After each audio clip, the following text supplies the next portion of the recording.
Morning.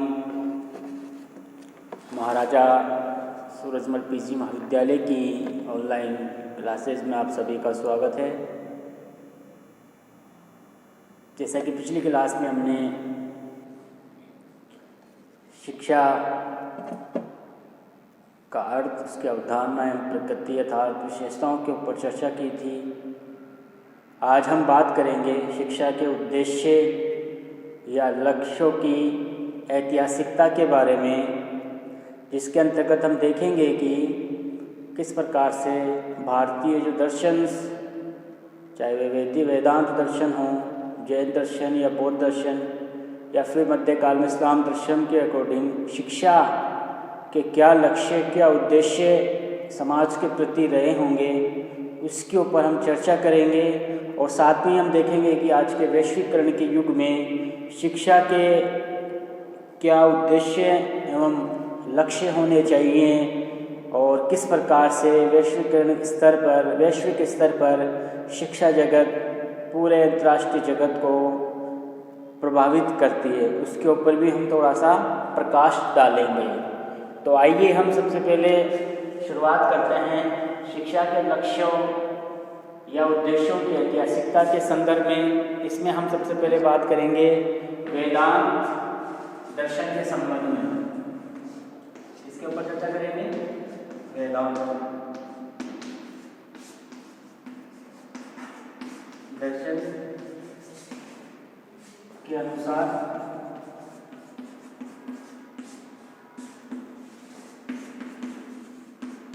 शिक्षा की ऐतिहासिकता।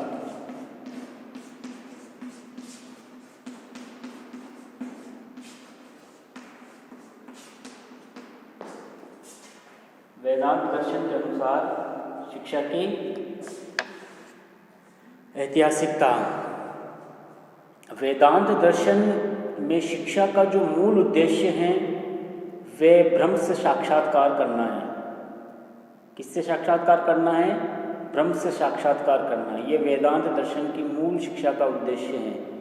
अर्थात वेदांत दर्शन के अनुसार विश्व में एक ही सत्ता है जिसके नाना रूप को व्यक्ति समझता है, जानता है। उसी परिप्रेक्ष्य के आधार पर व्यक्ति को ब्रह्म से साक्षात करने की आवश्यकता है। बालक को धीरे धीरे इस दृष्टिकोण का विकास करना चाहिए कि विश्व में एक ऐसा तत्व है जो परम सत्य हैं और व्यक्ति को उसी का साक्षात्कार करना चाहिए, उसी को प्राप्त करने की कोशिश करनी चाहिए। यही वेदांत दर्शन के अनुसार क्या है? ब्रह्म साक्षात्कार है। क्या है? ब्रह्म साक्षात्कार कहलाता है।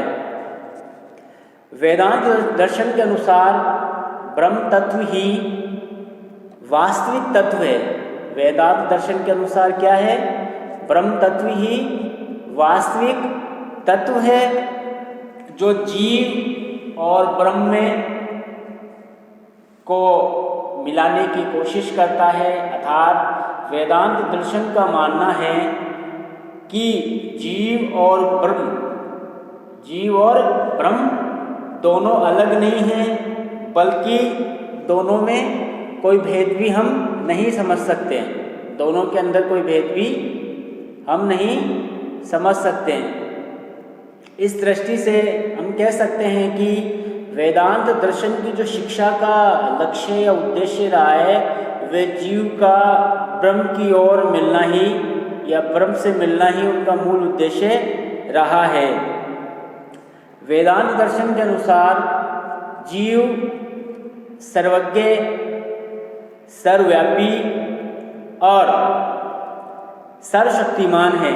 वेदांत दर्शन के अनुसार क्या है? जीव सर्वज्ञ, सर्वशक्तिमान और सर्वव्यापी है। वेदांत दर्शन में जीव का ब्रह्म की ओर मिलने में जो सबसे बड़ी दुविधा है वह है तृष्णा।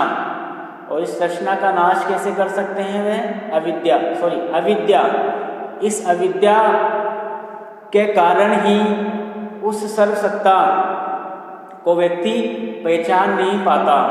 जब तक व्यक्ति इस अविद्या का नाश नहीं करेगा तब तक वह उस सत्ता को वह क्या नहीं कर सकता, प्राप्त नहीं कर सकता। अतः अविद्या के नाश होने और उस अविद्या के नाश होने के पश्चात व्यक्ति को जो परम पुरुषार्थ जो मोक्ष कहलाता है वेदांत दर्शन के अनुसार वो प्राप्त हो जाता है, तब वह ब्रह्म से साक्षात्कार उसका हो जाता है।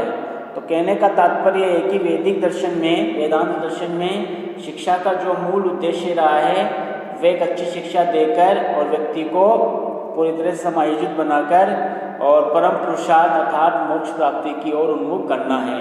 वेदांत दर्शन की हम बात करें तो शंकराचार्य ने भी अपने विचार वेदांत दर्शन के अनुसार प्रस्तुत किए, जिसमें जीव और उनका जो अद्वैतवाद का जो सिद्धांत था उसके माध्यम से उन्होंने जीव और ब्रह्म को मिलाने की उनकी बात कही गई। हालांकि विद्वानों का मानना है कि शंकराचार्य का जो सिद्धांत थे उनके ऊपर बौद्ध दर्शन का प्रभाव रहा है, इसलिए कई विद्वान उनको प्रच्छन्न बौद्ध के नाम से भी जाने जाते हैं। किनको? शंकराचार्य को। वो इसलिए जाना जाते हैं क्योंकि बहुत सारे विद्वानों का मानना है कि उनका जो दर्शन था शंकराचार्य जी का, उनके ऊपर बौद्ध दर्शन का प्रभाव पड़ा, इस वजह से उनको प्रच्छन्न बौद्ध के नाम से भी जाना जाता है। इस प्रकार हम देखते हैं कि वेदांत दर्शन में व्यक्ति के सर्वांगीण विकास के लिए अविद्या का नाश होना आवश्यक है और उसी के आधार पर व्यक्ति अपने को ब्रह्म से साक्षात्कार कर सकता है, और यही वेदांत दर्शन की शिक्षा का मूल उद्देश्य है और इसी के माध्यम से व्यक्ति अपना सर्वांगीण विकास भी कर सकता है। इसके बाद हम बात करेंगे जैन धर्म में शिक्षा के उद्देश्य। जैन दर्शन में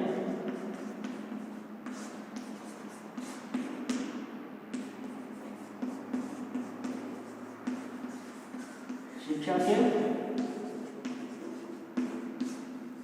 उद्देश्य। जैन धर्म में शिक्षा के उद्देश्य। जैन दर्शन जो है वे यथार्थवादी तथा बहुसत्तावादी प्रवृत्ति का दर्शन है, यानी कि यथार्थ में विश्वास करने वाला है। वे आदर्शवाद को या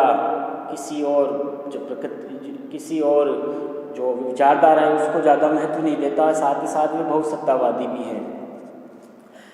जिस दर्शन के अनुसार जगत की जो अंतिम सत्ता का जगत की कोई अंतिम सत्ता का कोई एक तत्व उनके अनुसार नहीं है, ना ब्रह्म है, ना प्रकृति है और ना ही कोई तत्व है।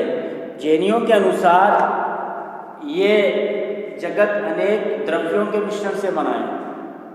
जैनियों के अनुसार ये पूरा जगत संसार अनेक द्रव्यों के मिश्रण से बना है, और इन द्रव्यों के मिश्रण में दो जो तत्व है जीव और अजीव, उसका मुख्य क्या है? मुख्य योगदान है मानव के व्यक्तित्व में। इस जीव और अजीव के कारण ही व्यक्ति अपने आप को इस संसार में उलझा हुआ पाता है। जैन दर्शन के अनुसार जो ज्ञान व्यक्ति को सज्जीवन की ओर, सही जीवन की ओर प्रेरित करता है वही विद्या है। ये जैन दर्शन का मुख्य बिंदु है। जैन दर्शन इसको मुख्य रूप से मानता है कि ज्ञान व्यक्ति को सज्जीवन की ओर जब प्रेरित करता है वही विद्या है। ज्ञान चाहे सांसारिक हो या धार्मिक या फिर व्यवसायिक, यदि वह समाज और व्यक्ति के हित के लिए नहीं हो तो उसे प्राप्त करना फिजूल खर्ची है। अगर वह हितकारी हो तो उसे एक शिक्षा का अंग बनाना चाहिए। यही जैन दर्शन का एक मुख्य सिद्धांत है। यानी कि ज्ञान कैसा भी हो, चाहे वो सामाजिक हो, आर्थिक हो, धार्मिक हो, व्यावसायिक हो, अगर वह व्यक्ति के लिए हितकारी है तो उसे एक शिक्षा का मुख्य अंग बनाकर व्यक्ति को प्रोत्साहित करना चाहिए। अन्य भारतीय दर्शनों की तरह जैन दर्शन भी शिक्षा का उद्देश्य व्यक्ति की मुक्ति की ओर, व्यक्ति को मुक्ति की ओर प्रवृत्त करने का, उन्मुख करने का एक माध्यम है। अन्य दर्शनों की तरह जैन धर्म में भी क्या है, शिक्षा का जो मुख्य उद्देश्य है, जो मुख्य लक्ष्य है, वह व्यक्ति को मुक्ति की ओर प्रवृत्त करने का एक माध्यम है। जैन दर्शन में जीव, ये जो जीव है, जो सांसारिक उलझनों में उलझा हुआ है, उसका जो मुख्य कारण है जो उसको उलझाए रखता है, उसमें पुद्गल, यानी कि जैन धर्म में ये पुद्गल है। और इस पुद्गल और जीव के मिलन के कारण जब संयोग बनता है तो उससे व्यक्ति में बंधन होता है, यानी कि पकड़ होती है, और व्यक्ति सांसारिक मोह माया में उलझा रहता है। अतः जीव और पुद्गल का जो संयोग होता है उससे क्या होता है, व्यक्ति उससे आपस में एक संसार में उलझा रहता है। इसी वियोग, जीव और पुद्गल के वियोग से जो परिस्थिति बनती है जैन दर्शन के अनुसार, उसी से इस बंधन से, इस संसारिक बंधन से उसको छुटकारा मिल सकता है। और यही जैन दर्शन में विद्या प्राप्त करने का मुख्य, ये विद्या प्राप्त करने का उचित लक्ष्य है। यानी कि सांसारिक मोह माया से व्यक्ति अपने आप को छुटकारा प्राप्त कर ले, और इस छुटकारे के द्वारा व्यक्ति को निर्वाण अर्थात मोक्ष की प्राप्ति हो सकती है।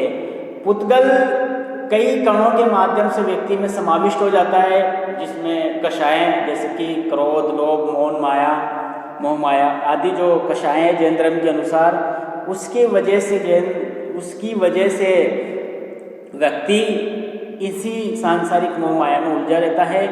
इस कषायों को से व्यक्ति जब छुटकारा प्राप्त कर लेता है तब उसको क्या प्राप्त हो जाता है, निर्वाण की उसको प्राप्ति हो जाती है। इसके लिए जैन दर्शन में कई सिद्धांतों की व्याख्या की गई, जिनमें मुख्य है सम्यक ज्ञान।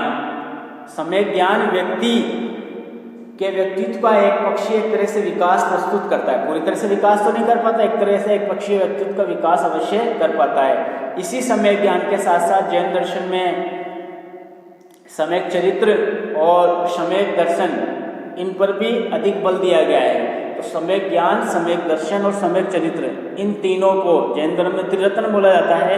इसी के माध्यम से व्यक्ति को निर्वाण प्राप्त हो जाता है, और इसके लिए उसको आवश्यक है इन तीनों का ज्ञान। और ज्ञान किसके माध्यम से प्राप्त होगा, शिक्षा के माध्यम से। यही जैन धर्म का उद्देश्य है, त्रिरत्नों को प्राप्त करना। त्रिरत्नों को क्या करना, प्राप्त करना। जैन शिक्षा का उद्देश्य व्यक्तित्व का इस प्रकार समुचित विकास करना कि जिससे कि सम्यक ज्ञान की जानकारी उसको हो जाए, सम्यक श्रद्धा उसको हो, और भावनाओं का उन्मेष उसमें तथा चरित्र में ज्ञान और विश्वास की जानकारी से उसको बढ़ावा मिले। यही जैन दर्शन का मुख्य उद्देश्य है। तो शिक्षा का जो प्रचार प्रसार है जैन धर्म में, वो व्यक्ति के विकास को अपनी ओर उन्मुख, व्यक्ति का सर्वांगीण एक तरह से विकास करना, और अंत में अविद्या का नाश करते हुए निर्वाण को प्राप्त करना है। आइए हम बौद्ध दर्शन के अनुसार शिक्षा के उद्देश्य को देख लेते हैं।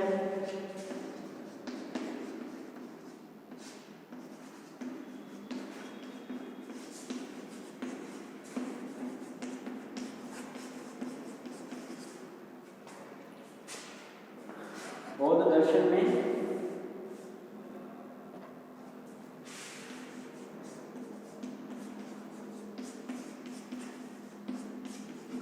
शिक्षा के उद्देश्य,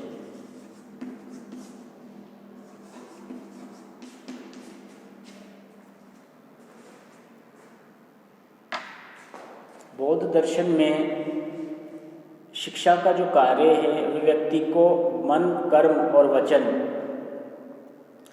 तीनों से व्यक्तित्व का विकास करना, ये मुख्य बौद्ध शिक्षा का उद्देश्य रहा है। यानी कि व्यक्ति को हर तरीके से विकसित करना ही, उसका विकास करना ही बौद्ध शिक्षा का मूल उद्देश्य रहा है। बौद्ध दर्शन की शिक्षाओं को समझने के लिए हमें निम्नलिखित बिंदुओं की सहायता की आवश्यकता पड़ती है। उसके आधार पर हम इन बिंदुओं के माध्यम से हम समझेंगे कि बौद्ध दर्शन में किस प्रकार से शिक्षा के उद्देश्य रहे हैं। जैसे कि पहले बिंदु हम देख लें, संपूर्ण व्यक्तित्व का विकास। इसकी बात करें, संपूर्ण व्यक्तित्व का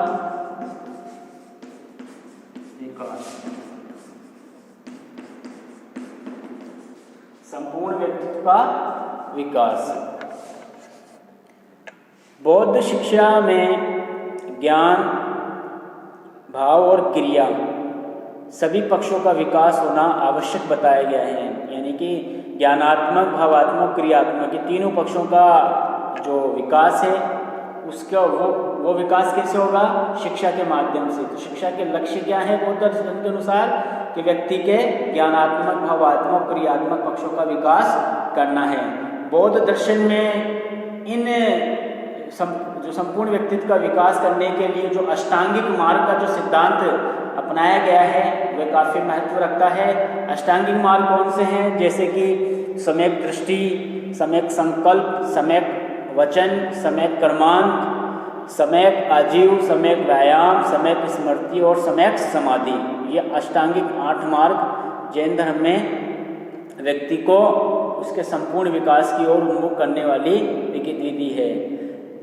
व्यक्तित्व का संपूर्ण विकास इसी अष्टांगिक मार्ग पर चलते हुए हो सकता है। तो संपूर्ण व्यक्तित्व का विकास जैन धर्म का एक मुख्य शिक्षा का मुख्य उद्देश्य रहा है। इसी तरह से दूसरा जो उद्देश्य रहा है नैतिक एवं आचरणिक विकास। दूसरा कौन सा है? नैतिक एवं आचरणिक विकास। नैतिक एवं आचरणिक विकास। बौद्ध धर्म एवं दर्शन दोनों में, बौद्ध धर्म और दर्शन दोनों में नैतिक एवं शुद्ध आचरण पर जोर दिया गया है। व्यक्ति के नैतिक एवं शुद्ध आचरण पर जोर दिया गया है। बौद्ध धर्म एवं दर्शन के अनुसार उचित ज्ञान, उचित उद्देश्य और उचित वाणी के परिणाम स्वरूप ही उचित कर्म या निष्काम कर्म की प्राप्ति होती है। उचित कर्म एवं निष्काम कर्म की प्राप्ति होती है। यही उपदेश स्वरूप बौद्ध शिक्षा का मुख्य लक्ष्य रहा है। यानी कि व्यक्ति में नैतिक एवं आचरणिक विकास को बल देना ही, उसके ऊपर बल देना ही जैन बौद्ध धर्म का एक मुख्य, बौद्ध धर्म दर्शन का मुख्य उद्देश्य मान सकते हैं। इसी तरीके से सांस्कृतिक विकास, शिक्षा का उद्देश्य क्या है बौद्ध दर्शन में? सांस्कृतिक विकास। सांस्कृतिक विकास।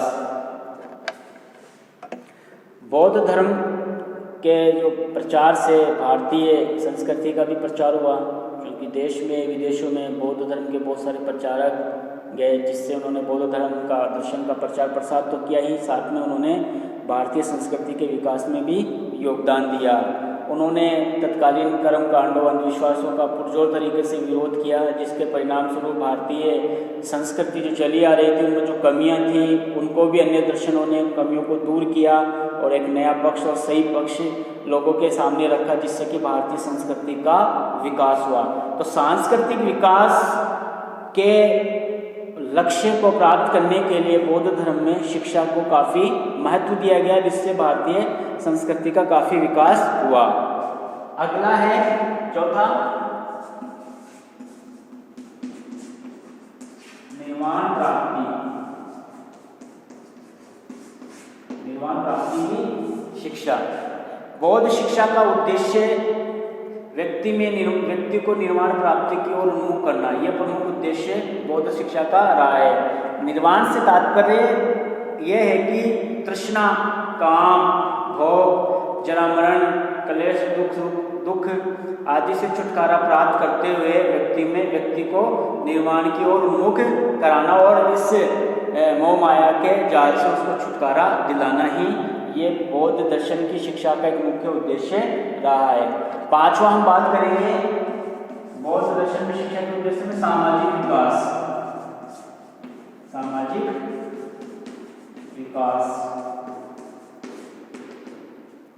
बौद्ध दर्शन में शिक्षा का उद्देश्य सामाजिक विकास भी रहा है। समाज के हर जो पहलू है, हर जो हिस्से है, उसके विकास को उसको विकसित करना, ये बौद्ध दर्शन का एक प्रमुख उद्देश्य रहा है। बौद्ध भिक्षु जब अपने आश्रय स्थलों से बाहर निकल कर जाते हैं तो समाज को विकसित करने, समाज को ज्ञान बांटने के लिए ही वो निकला करते थे, जिससे कि सामाजिक विकास होता था, चाहे वह राष्ट्रीय स्तर पर रहा हो या अंतर्राष्ट्रीय स्तर पर रहा हो।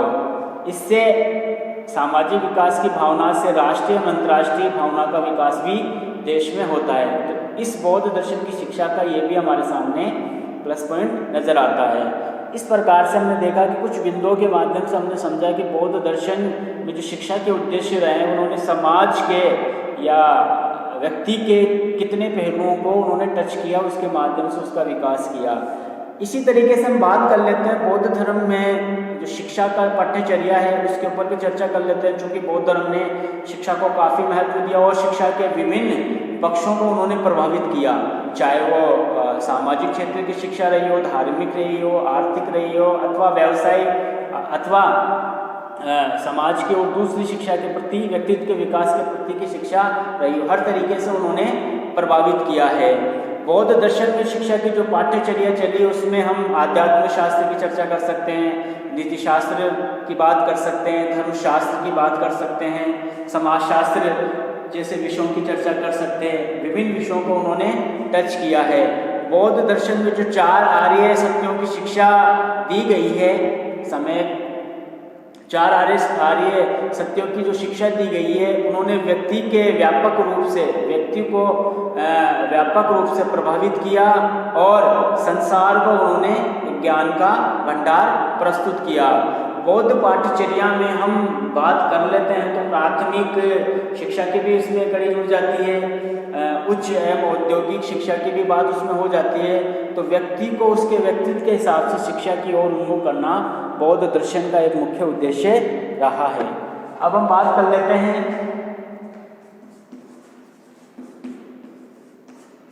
इस्लामी दर्शन में शिक्षा के उद्देश्य।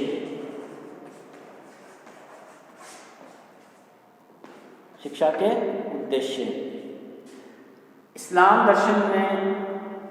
धर्म में जाति, धर्म, लिंग या राष्ट्रीयता के भेदभावों के बिना मानवीय कुटुंब को एक तरह से के सभी सदस्यों के लिए ज्ञान के द्वार खोलना एक मुख्य लक्ष्य रहा है। इस्लाम धर्म दर्शन में जो कुरान और हदीस के माध्यम से जो शिक्षा दी जाती है व्यक्तित्व का एक निखार हो सके, समाज में उसका एक अपना वर्चस्व हो सके, उसको ज़्यादा महत्व, समाज में उसका एक अपना व्यक्तित्व हो सके और उसको ज़्यादा महत्व दिया जाता है। कुरान की आयतों से पता चलता है कि शिक्षा या ज्ञान को किस तरह से उनमें महत्व दिया जाता है। कुरान बच्चा या बूढ़ा हो सभी को ज्ञान प्राप्त करना चाहिए, तो ज्ञान को काफ़ी महत्व दिया गया है। हालांकि शुरू में ये संकेत जो मिलते हैं हमें धार्मिक शिक्षा के लिए ही मिलते हैं, लेकिन समय के साथ साथ बाद में इसमें सभी प्रकार की शिक्षाओं को भी शामिल कर लिया गया, क्योंकि धार्मिक शिक्षा तो है ही है, साथ में अन्य शिक्षाओं को भी इसमें शामिल कर लिया जाता है। इसी तरीके से इस्लामी दर्शन में आध्यात्मिक एवं नैतिक विकास पर भी विशेष बल दिया गया है। इसी तरीके से सामाजिक भावना एवं विकास इस्लामी शिक्षा का एक मुख्य अंग रहा है, जिसने पूरे संसार को कहीं ना कहीं प्रभावित किया है। इस्लाम में एक कहावत भी प्रचलित है कि एक व्यक्ति के बालक को शिक्षा देना दान में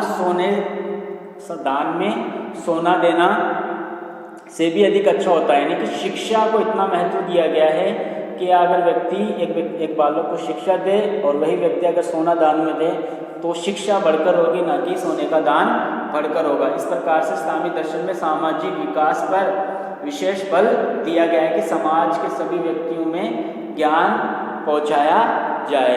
इसी तरीके से इस्लामिक धर्म ग्रंथों में हमें व्यावसायिक, आर्थिक और भौतिक विकास से संबंधित जानकारियाँ भी प्राप्त होती है। इस्लामी दर्शन में सामाजिक विकास के साथ साथ सांस्कृतिक जो विकास है उस पर भी जोर दिया जाता है। इसके साथ साथ ही हमें कुरान में हराम हलाल, भक्ष्य जीवन के नियम संयम, आचरण के तौर तरीके, शादी ब्याह के तौर तरीके, जायदाद संबंधित कानून आदि की शिक्षा भी प्राप्त होती है। तो शिक्षा के इस्लामिक दर्शन में शिक्षा के हर पहलुओं को टच करने की पूरी कोशिश की गई है। इस्लाम धर्म में धर्म प्रचार के साथ साथ राज्य विस्तार की चर्चा भी की गई है, जो आज भी जारी है। धर्म प्रचार को काफ़ी महत्व दिया जाता है। साथ ही राजनीतिक विस्तार का उद्देश्य भी बाद में हमें देखने को मिल जाता है। इस प्रकार से इस्लामी दर्शन में भी शिक्षा को काफ़ी महत्व दिया गया है। इस प्रकार से हमने कुछ दर्शन, वेदांत दर्शन, जैन, बौद्ध एवं इस्लामी दर्शन के संदर्भ में शिक्षा के जो उद्देश्य थे, जो लक्ष्य थे, उसके ऊपर हमने चर्चा की। आइए थोड़ा सा हम वैश्वीकरण के संदर्भ में भी शिक्षा के जो बदलते लक्ष्य हैं, जो उद्देश्य हैं, उसके ऊपर भी हम बात कर लेते हैं, ताकि आपको आधुनिक परिप्रेक्ष्य में भी ये समझ में आ जाए। संसार के, चूँकि आप सभी जानते हैं कि संसार का जो पूरा घटनाक्रम है बदलता रहता है, ध्यान में रखते हुए, इस बदलते घटनाक्रम को ध्यान में रखते हुए सभी सीमाओं पर सभी देशों में एक तरह से नए नए विकास हो रहे हैं, चाहे वो तकनीकी क्षेत्र में हो, विज्ञान या कृषि के क्षेत्र में हो, वाणिज्य अंतरिक्ष विज्ञान के क्षेत्र में हो, या फिर मस्तिष्क विज्ञान, स्वास्थ्य एवं सामाजिक विज्ञान के क्षेत्र में हो। पूरी दुनिया में वैश्विक स्तर पर देखा जाए तो हर जगह शिक्षा के माध्यम से नए नए तौर तरीकों को अपनाया जा रहा है, नए नए विषयों के ऊपर शोध किया जा रहा है, जिसके माध्यम से राष्ट्रीय और अंतर्राष्ट्रीय स्तर पर व्यक्तित्व का विकास, यानी कि व्यक्तित्व का सर्वांगीण विकास करने की पूरी कोशिश की जा रही है। इसी तरीके से हम बात करें तो आत्मनिर्भरता, राष्ट्रीय विकास और अंतर्राष्ट्रीय स्तरों के उद्देश्यों को प्राप्त करने के लिए भी शैक्षणिक प्रणाली के विभिन्न आयामों का महत्वपूर्ण योगदान वैश्विक स्तर पर रहा है। नए नए तौर तरीकों को अपनाया जा रहा है। इसी संदर्भ में हम बात कर लेते हैं कि आधुनिकता और वैश्वीकरण के संबंध में उच्च शिक्षा, क्योंकि जो कुछ उद्देश्य हैं उसको हम कुछ पॉइंट्स के आधार पर समझ सकते हैं कि उन उद्देश्य के माध्यम से शिक्षा के रूप को किस प्रकार से हम देख सकते हैं। जैसे कि जानकारी के आधुनिकतम पहलुओं से विद्यार्थियों को अवगत कराना, जानकारी के जो आधुनिकतम पहलू है, नई नई खोज है, उनसे विद्यार्थियों को अवगत कराना, जिससे कि वैश्वीकरण एवं आधुनिकता का विकास हो सके। इसी तरीके से उच्च शिक्षा में निर्देश देने के नए तरीकों को लागू करना, उच्च शिक्षा में निर्देश देने के नए नए तरीकों को लागू करना। इसी तरीके से उच्च शिक्षा में अंतर्राष्ट्रीय प्रभाव विकसित करना, यानी कि उच्च शिक्षा में हमें अंतर्राष्ट्रीय प्रभाव जैसे तत्वों को शामिल करना चाहिए, जिससे कि शिक्षा का एक वैश्विक स्तर पर विकास हो सके। इसी तरीके से विश्व संस्कृति और मानवीय समाज को विकसित करना भी एक मुख्य लक्ष्य होना चाहिए। इसी तरीके से हम बात करें विज्ञान, तकनीक और आर्थिक क्षेत्र से संबंधित जानकारी के क्षेत्र में अन्य देशों के अनुभवों से भी लाभ प्राप्त करना चाहिए, यानी कि विश्व में किसी भी जगह हो, चाहे विज्ञान के क्षेत्र में हो, तकनीक, आर्थिक क्षेत्र में, उन सब की जानकारी प्राप्त करके और हमें विद्यार्थियों को लाभान्वित करना चाहिए। साथ ही इन सभी चीज़ों के साथ साथ हमें मानवीय मूल्यों को भी विकसित करना चाहिए, जिससे कि एक अंतर्राष्ट्रीय समाज का निर्माण हो सके। इसी तरीके से विश्व नागरिकता की भावना का विकास भी होना चाहिए। मानवीय मूल्यों के साथ साथ विकसित करने के साथ साथ क्या होना चाहिए, विश्व नागरिकता की भावना का विकास भी विकसित करना चाहिए। अब इसी तरीके से हम बात कर लेते हैं अंतिम बिंदु के ऊपर, विद्यार्थियों में अंतर्राष्ट्रीय समझ को विकसित करना। विद्यार्थियों में जब तक अंतर्राष्ट्रीय समझ विकसित नहीं होगी तो वे अंतर्राष्ट्रीय जगत में होने वाले परिवर्तनों को आसानी से नहीं समझेंगे। तो ये था वैश्वीकरण के, यानी कि आधुनिकता के संदर्भ में शिक्षा के बदलते जो लक्ष्य हैं, उन लक्ष्य उद्देश्यों को प्राप्त करने की कोशिश हमारे सामने होनी चाहिए। आज के लिए इतना ही। आज हमने शिक्षा के लक्ष्य उद्देश्यों की ऐतिहासिकता और वैश्वीकरण के संदर्भ में शिक्षा के बदलते उद्देश्य लक्ष्यों के ऊपर चर्चा की। अगली क्लास में फिर मिलते हैं एक नए टॉपिक के साथ। आज के लिए इतना ही। धन्यवाद।